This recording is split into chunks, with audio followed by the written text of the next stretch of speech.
तो दोस्तों आगे मैं आपको बताऊंगा कि वीडियो में किस किस तरह के टॉपिक्स के ऊपर हम लोग चर्चा करने जा रहे हैं। बस आपसे एक निवेदन रहेगा कि इस वीडियो को तैयार करने में बहुत ज्यादा मेहनत लगी, इस वजह से इस वीडियो को कहीं से भी बीच में से स्किप मत कीजिएगा, एकदम अंत तक जरूर देखिएगा। ये सारी चीजें हम सभी लोगों से रिलेट करती है। तो पहले तो आप ये जान लीजिए कि आगे वीडियो में हम लोग किस किस तरह की चीजों को लेकर चर्चा करेंगे। तो यहाँ पर चर्चा ये की जाएगी कि मणिपुर में जो कुछ भी हुआ भारत के अंदर वो एक स्पेसिफिक समय में हुआ। ये उसी के आसपास था जब भारत के अंदर कुछ ही महीनों के बाद में इलेक्शंस होने थे और भारत से पहले बांग्लादेश के अंदर इलेक्शंस होने थे।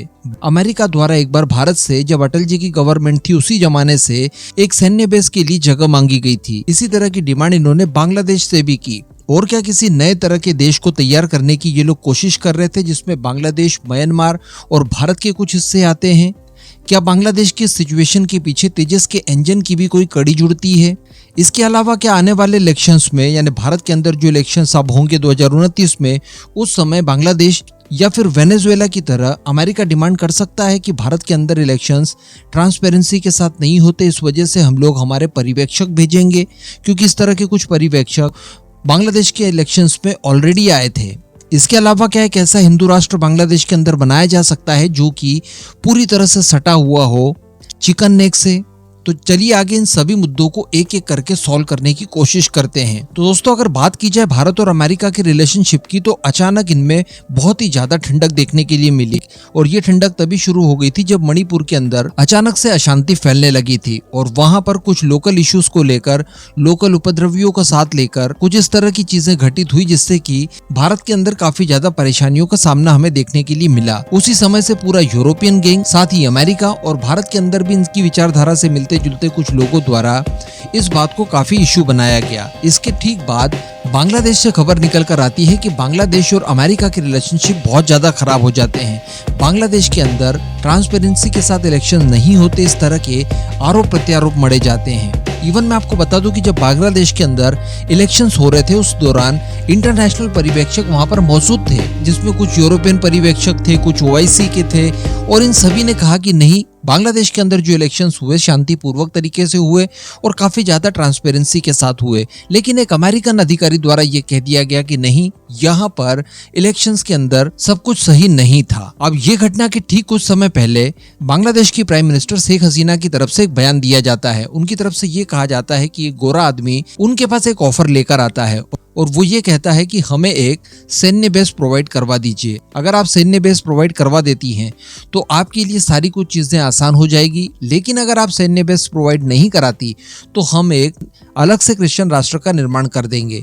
वैसे यहाँ पर उन्होंने किस देश की तरफ से वो गोरा व्यक्ति आया था ये तो नहीं बताया, लेकिन सारी चीजें स्पष्ट थी कि ये दरअसल अमेरिका के बारे में बात कर रहे हैं। अब शेख हसीना की तरफ से कहा गया कि जिस तरह से ईस्ट तिमोर जो कि इंडोनेशिया को तोड़कर एक अलग क्रिश्चियन राष्ट्र बनाया गया, कुछ इसी तरह की अवधारणा यहाँ पर भी रखने की थी। और ये इस समय आप उसका मैप देख पा रहे हैं। इसमें बांग्लादेश का कुछ हिस्सा आता है जो चटगांव वगैरह वाला है। इसके अलावा म्यांमार का कुछ हिस्सा है। भारत के मणिपुर के कुछ स्टेट हैं, ये वही मणिपुर है जहाँ पर हिंसा वगैरह हुई थी। इसके अलावा भारत का ही मेघालय भी आपको देखने के लिए मिल रहा है। तो ये एक अलग राष्ट्र के तौर पर तैयार करने की साजिश अमेरिका द्वारा की गई थी, इस तरह के आरोप लगाए गए थे। अब क्या वास्तविकता में इस एरिया में अमेरिका किसी तरह का कोई सैन्य बेस चाहता भी है जिसके लिए वो इस लेवल पर आ जाए कि एक अलग देश ही बना दे? तो जी हाँ, बिल्कुल।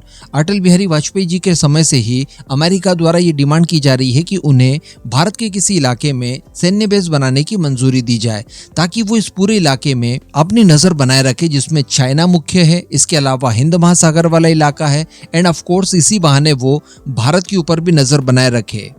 क्योंकि मैं आपको बता दूं कि साउथ चाइना सी की तरह ही हिंद महासागर भी व्यापार के लिहाज से उतना ही महत्वपूर्ण है और इसका जो प्रमुख चौक पॉइंट है वो भारत के कंट्रोल में है, जो कि 10 डिग्री चैनल से होते हुए आता है अंडमान एंड निकोबार के बिल्कुल बीचों बीच से, और ये सीधे जुड़ता है मलक्का स्ट्रेट पर। और भारत जब चाहे तब इसे चौक कर सकता है और चाइना इसी बात से तो भयभीत है। इसी वजह से चाइना लगातार भारत को हिंद महासागर में घेरने की कोशिशें करता है, बार बार अपने स्पाई वेसल्स भेजता है। तो इन्हीं सब चीजों से भयभीत अमेरिका भी है और अमेरिका इस एरिया में अपनी प्रेजेंस को बढ़ाना चाहता है। लेकिन दोस्तों भारत द्वारा मजबूती से बांग्लादेश का न केवल सहयोग किया गया बल्कि भारत ये सारी चीजें भाप गया था। और संभवतः ये जो बांग्लादेश में इस समय हुआ है, इन सारी चीजों की जानकारी भारत को थी। इसी वजह से भारत ने किसी भी मौके पर बांग्लादेश का साथ नहीं छोड़ा और लगभग सभी मुद्दों पर उसके साथ कोऑपरेशन को बनाए रखा। इसी वजह से अमेरिका और भारत के बीच में संभवतः बहुत ज्यादा दरारें बढ़ गई और वो चीजें यहाँ तक बिगड़ गई कि अमेरिका द्वारा भारत के डिफेंस प्रोजेक्ट को भी रोकने की कोशिशें की गई, जिसमें तेजस के इंजन वगैरह संबंधित चीजों को हम लोग देख पा रहे हैं। यहाँ पर लेट लतीफी की जा रही है। इसके अलावा MQ-9B ड्रोन्स को लेकर जो डील होनी थी वो भी अभी तक नहीं हुई और साथ ही साथ उन्होंने भारत के ऊपर ज्यादा मजबूत शिकंजा कसने के लिए हमारे इलेक्शंस में हस्तक्षेप तक किया। ऐसा पहली बार देखने के लिए मिला जब भारत के अंदर इलेक्शन चल रहे थे, अमेरिका द्वारा हस्तक्षेप किया जा रहा था, सब लोग समझ पा रहे थे और इसी को लेकर रशियन गवर्नमेंट की तरफ से ऑफिशियली बयान देकर कहा गया था कि अमेरिका हस्तक्षेप कर रहा है। ऐसा आज तक कभी नहीं हुआ, यानी हस्तक्षेप तो होते रहे हैं लेकिन कभी किसी तीसरे देश ने इस तरह के आरोप नहीं लगाए, लेकिन ये चीजें भी हुई। और अब ये सारी चीजों पर विश्वास करने का मन इसलिए भी करता है कि देखिए बांग्लादेश के अंदर जिस बात को लेकर विवाद हो रहा था, जिस आरक्षण को लेकर प्रोटेस्ट किया जा रहा था, वो आरक्षण हटा दिया गया है। इसके बाद प्रोटेस्टर ये कहते हैं कि नहीं, अब तो बांग्लादेश की जो प्राइम मिनिस्टर है उन्हें भी हटाया जाए। तो देखिए उन्होंने भी इस्तीफा देकर देश ही छोड़ दिया। इसके बाद भी वो लोग नहीं रुके हैं। इनकी पार्टी यानी अवामी लीग के जितने भी बड़े बड़े नेता हैं उन सभी को टारगेट किया जा रहा है और सबसे बड़ी बात कि वहां पर जो अल्पसंख्यक हिंदूज हैं उनको खासा किया जा रहा है। बताया जा रहा है कि 1 करोड़ से ऊपर के कुछ हिंदूस जो बांग्लादेश में है वो इस समय काफी ज्यादा स्ट्रगल कर रहे हैं। उनके पूजा स्थल, उनके घर वगैरह के ऊपर अटैक्स हो रहे हैं। तो क्या इस तरह की चीजें प्री प्लान थी और भारत को ये सारी चीजें पता थी?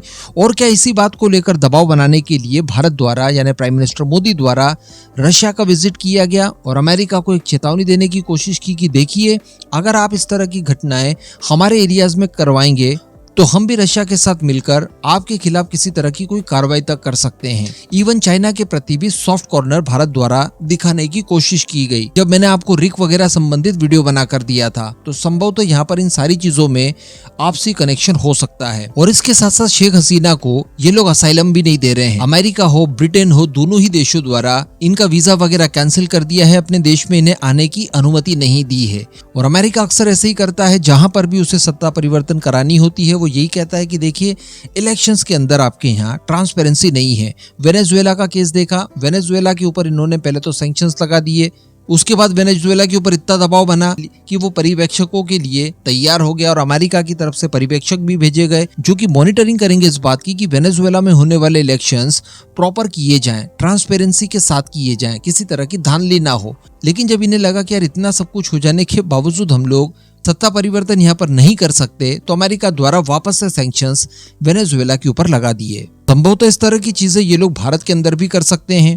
तो ये सारी चीजें देखने के बाद कहीं ना कहीं कॉन्शियस हो जाने की आवश्यकता महसूस होती है। तो अब भारत के लिए भी जरूरी ये होगा कि भारत भी बांग्लादेश के अंदर मौजूद हिंदूज को लेकर किसी तरह के कड़े कदम उठाए और ये डिमांड रखे कि चिकन नेक से लगता हुआ जो एरिया है वहां पर इन सभी हिंदूज को विस्थापित किया जाए और इन्हें एक अलग प्रोविंस के तौर पर दर्जा दिया जाए। क्योंकि बांग्लादेश की जो टोटल पॉपुलेशन उस समय थी जिसमें हिंदूज लगभग 20% के अराउंड थे, आज तो 6-7% ही बचे हैं। तो इन सब की पॉपुलेशन को भी काउंट किया गया। उसी के बाद जमीनों का बंटवारा किया, पॉपुलेशन के हिसाब से ही जमीनें दी गई। तो एक हिस्सा वो लोग अभी भी अपने लिए वहां पर डिजर्व करते हैं। तो भारत द्वारा प्रयास किया जाना चाहिए कि चिकन नेक से लगते हुए इलाके में इन सभी पीड़ितों को विस्थापित किया जाए। बाकी इस पूरे मुद्दे पर आपका क्या मानना है नीचे कमेंट करके जरूर बताइएगा।